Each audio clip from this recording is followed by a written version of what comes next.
Paramashivoham. Om Nithyananda Paramashivoham.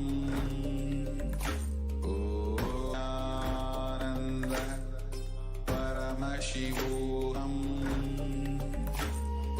Om Nithyananda Paramashivoham. Om Nithyananda Paramashivoham. Om Nithyananda Paramashivoham. Nithyananda Paramashivoham. Om Nithyananda Paramashivoham. Om Nithyananda Paramashivoham. Om Nithyananda Paramashivoham. Om Nithyananda Paramashivoham. Om Nithyananda Paramashivoham. Om Nithyananda Paramashivoham. Om Nithyananda Paramashivoham. Om Nithyananda Paramashivoham. Om Nithyananda Paramashivoham. Om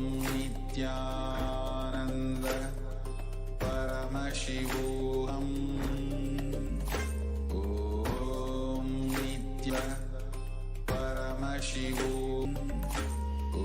Om Nithyananda Paramashivoham. Om Nithyananda Paramashivoham. Om Nithyananda Paramashivoham. Om Nithyananda Paramashivoham. Om Nithyananda Paramashivoham. Om Nithyananda Paramashivoham. Om Nithyananda Paramashivoham. Om Nithyananda Paramashivoham. Om Nithyananda Paramashivoham. Om Nithyananda Paramashivoham. Om Nithyananda Paramashivoham. Om Nithyananda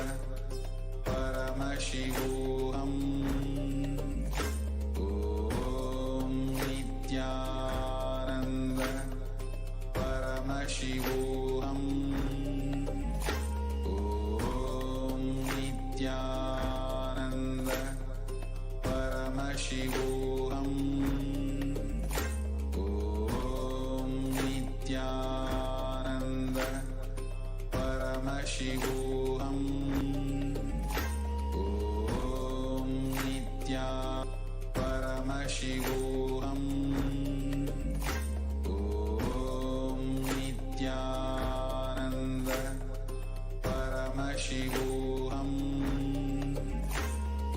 Om Nithyananda Paramashivoham. Om Nithyananda Paramashivoham.